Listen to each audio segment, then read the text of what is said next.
Hello guys, welcome back to my channel. स्वागत है आपका एक और नए ब्लॉग में। ब्लॉग चालू करने से पहले मैं आ जाता हूँ बाहर अपने दोस्तों के साथ थोड़ा मिलने। फिर नहा धो के तुम्हारा भाई चले जाता है भाई ब्रेकफास्ट करने। ब्रेकफास्ट में तुम्हारा भाई खाता है दूध और ब्रेड फुल चाव से।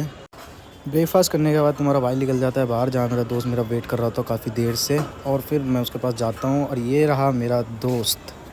और फिर हम दुबई को स्टार्ट करके दूसरा गियर लगा के हम चल देते हैं अपनी दुकान की तरफ, जहाँ पे हम काम करते हैं। और गाड़ी लगाने के बाद मुझे मिलता है एक छोटा सा पप्पी, जिसके साथ मैं थोड़ा सा खेलता हूँ।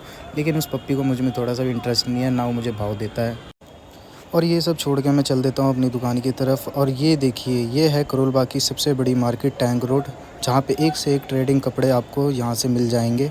दुकान पर पहुंचते ही मुझे मिलता है मेरा दोस्त। जैसे कि आपने देखा होगा कि ये पहले ब्लॉग में मेरे साथ ही था, तो भाई ने बताया मुझे कि भाई आपने ब्लॉग काफ़ी अच्छा बनाया है, लेकिन आपको थोड़ी और मेहनत करने की ज़रूरत है। तो मैंने भाई की बकचोदी सुन ली और उसके लिए थोड़ा फाइनली हमारी दुकान भी खुल चुकी थी। मेरा थोड़ा दिमाग ख़राब था क्योंकि भैया लेट आए थे और हम बाहर गर्मी में बैठे। दुकान खुलने के बाद मेरी नज़र पड़ती है इन अंकल की तरफ, जो इतनी गर्मी में इतनी मेहनत कर रहे थे और हमें इनसे कुछ सीखना चाहिए।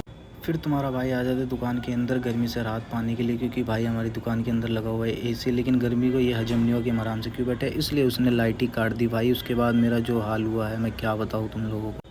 लाइट आने के बाद तुम्हारा भाई फिर से आ जाता है दुकान के अंदर, लेकिन भैया को भी थोड़ा हजम नहीं होता, इसलिए वो मुझे गर्मी में बाहर भेज देते हैं पपीता लेने के, क्योंकि हमारे भैया थोड़े पंडित आदमी है। फिर आंटी ने कुछ इस स्टाइल में मुझे पपीता काट के दिया और मैंने आंटी को बोला कि आंटी थोड़ा बारीक बारीक करके काटना। फिर तुम्हारा भाई पपीता लेके चल दिया दुकान की तरफ और मुझे कुछ दिखा ये नज़ारे देख के भाई मुझे अपने पुराने स्कूल के दिनों याद आ गए, जब हम भी ऐसे घूमा करते थे। और उसके बाद तुम्हारा भाई चला गया भाई लंच करने, जहाँ पे मेरी मम्मी ने मुझे कुछ ये खाने बना के दिया था। भाई इसकी शक्ल दिखने में जितनी अच्छी लग रही थी ना भाई, तुम्हें सच बता रहा हूँ, मैं क्या बताऊँ, ये खाने में ही उतना लाजवाब था जो कि मेरे माँ के हाथ का खाना बना हुआ था।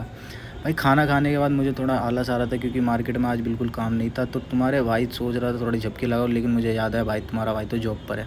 फिर दूसरी दुकान में पहुंच गया और भैया जा रहे थे बाथरूम। उन्होंने मुझे छोड़ दिया यहाँ पे आराम से बैठने के लिए। फिर भैया आ गए वापस, उन्होंने मुझे बोला कि चा तू करोल बाग से मिल ले, बड़ा पाव लेके। तुम्हारा भाई चला गया स्कूटी उठा के बड़ा पाव लेने के लिए। ये रही कुछ स्कूटी स्पीड में चल रही है भाई, तुम्हें भी देख सकते हो तुम्हारा भाई राइडर है कितना बड़ा।